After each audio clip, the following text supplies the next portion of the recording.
नमस्ते विद्यार्थी मित्रों, आज मैं सप्तऋषि संकुल में आपका हार्दिक स्वागत करती हूँ। आज की हमारी हिंदी की क्लास में हम कक्षा 9 में हमारा अधूरा जो रह गया था पद्य, वह पाठ दूसरा न्याय मंत्री, वह हम देखेंगे। तो आज हम यहाँ से देखेंगे पैराग्राफ 2। सम्राट न्याय मंत्री ने पूछा, न्याय मंत्री ने फिर पूछा तो तुम अपराध स्वीकार करते हो, वहीं से हम देखेंगे। तो आप पुस्तक में देखिए। અને ન્યાયમંત્રી જે શિશુપાલ છે એ સમ્રાટ અશોકને પોતાના અપરાધનો સ્વીકાર કરવા માટે કહે છે, પ્રશ્ન કરે છે। हाँ, मैंने उसे मारा, अवश्य है। सम्राट अशोक શું કહે છે વિદ્યાર્થી મિત્રો કે हाँ, मैं પહેરેદારને માર્યો છે, पर उढ़ंग था, उढ़ था કે એ એક ખરાબ વ્યક્તિ હતો, યોગ્ય વ્યક્તિ ન હતો, એટલા માટે એને હું માર્યો હતો, મેં એમને માર્યો। सम्राट का उत्तर था, वह उढ़ड़ था, એટલે કે એ એક પ્રકારનો અવિવેકી માણસ હતો, એનો વ્યવહાર સારો ન હતો, એટલા માટે મેં એમને માર્યો। तुमने एक राज कर्मचारी की हत्या की है, अपराधी तुम अपराधी हो, तुम्हें मृत्युदंड दिया जाता है। ન્યાયમંત્રીને નિર્ણય लिया। અને ન્યાયમંત્રી શું કહે છે કે એ ભલે અવિવેકી હોય, એનો વ્યવહાર સારો ન હોય, તો પણ એ એક રાજ કર્મચારી હતો, એટલા માટે તમે એક રાજ કર્મચારીની હત્યા કરી છે, એટલે તે અપરાધ બદલ તમને મૃત્યુદંડ આપવામાં આવે છે। ન્યાયમંત્રીને આ નિર્ણય લીધો, એટલે કે આ એણે ન્યાય કર્યો કે એ બદલ તમને મૃત્યુ આપવામાં આવશે।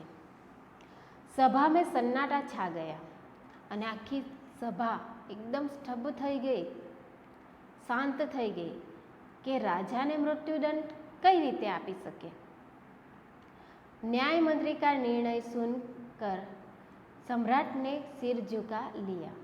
અને ન્યાયમંત્રીનો ન્યાય સાંભળીને સમ્રાટે પોતાનું માથું ઝુકાવી લીધું। वे तो स्वयं शिशुपाल की परीक्षा में सफल हो गए थे। सम्राट का हृदय ऐसे व्यक्ति को पाकर गदगद हो गया था। અને એણે શિશુપાલ જે હતા એને ન્યાયમંત્રી બનાવવાનો આદેશ આપ્યો હતો રાજાએ, અને એણે સાચો નિર્ણય કર્યો, એટલા માટે રાજા પણ ખુશ હતા કે ન્યાયમંત્રી સાચો ન્યાય કર્યો, એટલે રાજા પણ ખુશ હતા, અને એ પરીક્ષા લેતા હતા, અને એ પરીક્ષામાં શિશુપાલની પરીક્ષા લેતા હતા કે ન્યાય કયો રીતે કરશે। તો એ પરીક્ષામાં ન્યાયમંત્રી પાસ થઈ ગયા, સફળ થઈ ગયા, અને એવા જ વ્યક્તિ માટે એવા જ વ્યક્તિ પોતાના રાજ દરબારમાં કાર્ય કરતા જોઈ સમ્રાટનું હૃદય ગદગદ એટલે ખૂબ આનંદિત થઈ ગયું। तभी न्याय मंत्री का संकेत पाकर एक कर्मचारी सम्राट की सेना की मूर्ति लेकर उपस्थित हो गया, सोने की। અને ત્યારે જ ન્યાયમંત્રીએ આદેશ આપ્યો, અને એ આદેશ લઈને ત્યાંનો એક કર્મચારી હતો, એ કર્મચારી સમ્રાટ અશોકની મૂર્તિ, સોનાથી મઢેલી મૂર્તિ હતી, તે મૂર્તિ લઈને ત્યાં આવી જાય છે। न्यायमंत्री ने खड़े होकर कहा, सज्जनों, यह सच है कि मैं न्याय मंत्री हूँ, और यह सच भी सच है कि अपराधी को दंड मिलना चाहिए, परंतु अपराधी और कोई नहीं, स्वयं सम्राट है। शास्त्रों में राजा को कोई ईश्वर का સ્વરૂપ માના ગયા. અને ન્યાયમંત્રી શું કહે છે, ભરી સભામાં બધા સ્વજનોને કહે છે કે હું એક ન્યાયમંત્રી છું, એટલે સાચો ન્યાય કરવો એ મારી ફરજ છે અને અપરાધીને દંડ આપવો એ બી મારી ફરજ છે. અને આ અપરાધ કોણે કર્યો? સમ્રાટ એટલે કે રાજાએ કર્યો છે. અને શાસ્ત્રોની અંદર રાજાને ઈશ્વરનો દરજ્જો માનવામાં આવે, દરજ્જો આપવામાં આવ્યો છે. इसलिए ईश्वर ही दंड दे सकता है. એટલે રાજાને દંડ આપવો એ ઈશ્વર જ એનો દંડ આપી શકે છે. ईश्वर में आज्ञा लेता हूँ कि सम्राट को चेतावनी देकर छोड़ दिया जाए और उनके स्थान पर इस सोने की मूर्ति को फांसी पर लटका दिया जाए जिससे लोगों को शिक्षा मिले. અને પછી એ કહે છે કે મેં ચેતવણી આપીને, સૂચના આપીને સમ્રાટને છોડી દઈશ અને એની જગ્યા ઉપર આ સોનાથી મળેલી જે મૂર્તિ છે એને ફાંસીએ લટકાવીને એને સજા આપીશું, શિક્ષા આપીશું. એટલે એ શિક્ષા બદલ રાજ્યમાં કોઈને અન્યાય ન થાય. न्यायमंत्री का न्याय सुनकर लोग उस जय जयकार कर उठे. जब सब लोग चले गए तो शिशुपाल ने राजमुद्रा सम्राट अशोक के सामने रख दी और बोले, महाराज. અને સાચો ન્યાય જોઈને બધા લોકો દરબારમાં એ ન્યાયમંત્રીની જય જયકાર કરવા લાગ્યા. અને પછી એ બધા લોકો જતા રહ્યા, દરબાર ખાલી થઈ ગયો. ત્યારે शिशुपाल ने राजमुद्रा सम्राट अशोक के सामने रख दी. અને પછી તે રાજમુદ્રાની રાજ્યની જે નિશાની હતી એ નિશાની, રાષ્ટ્રની નિશાની અંગૂઠી, એ અંગૂઠી તેણે सम्राट अशोकने એ શિશુપાલે પાછી આપી દીધી. महाराज, यह राजमुद्रा वापस ले ले, मुझसे यह बोझ नहीं उठाया जाएगा. અને પછી શું કહે છે કે મહારાજ, તમે આ જે રાજ્ય મુદ્રા છે એ રાજ્ય મુદ્રા પાછી તમે લઈ લેવ.